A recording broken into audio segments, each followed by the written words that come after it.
The Legend of Zelda Breath of the Wild and its successor Tears of the Kingdom have done what they can to change the Legend of Zelda series for forever. While it could be argued that they aren't the first open-world Zelda games ever made, the design and execution of their open worlds have nonetheless had a lasting impact on the franchise, likely determining where it will go from here. In addition to the new era of Zelda open worlds, Breath of the Wild and Tears of the Kingdom introduced several survival mechanics that the series has never seen, like weapon durability and the multitude of weapons that Link can use. Unfortunately, this has led to some of Zelda's classic weapons largely being set aside in favor of more modern weapon designs and those that would best complement the new era's evolved gameplay.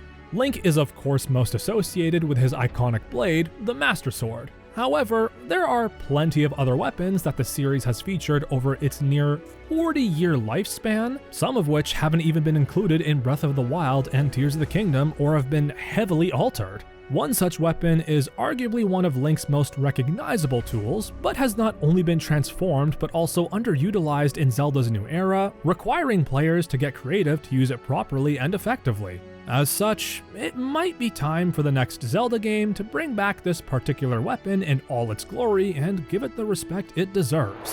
The Legend of Zelda has included Link's boomerang in a ton of different installments. For the most part, the boomerang has served the same purpose, despite going through several design changes since its first appearance. However, when it was reintroduced in Breath of the Wild, it arguably became more of a glorified sword than the efficient tool it used to be, as many of its classic mechanics were lost in the shadow of the massive arsenal of weapons in Breath of the Wild. Tears of the Kingdom improved the new boomerang, though this improvement applied to all weapons, not just the boomerang. With Link's fusibility in Tears of the Kingdom, players can fuse almost any item to an equipped weapon, enhancing its power and abilities in the process. However, in Breath of the Wild sequel, none of the boomerang's classic mechanics were revived, a travesty that the next Zelda game should arguably reverse.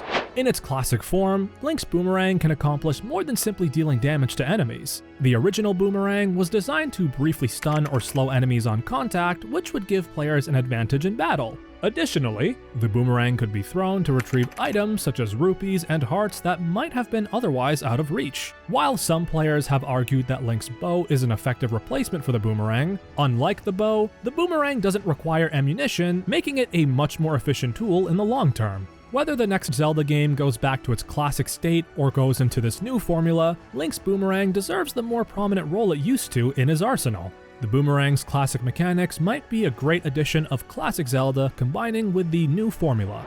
And that's all for this one. Make sure to like and subscribe, and we'll see you next time.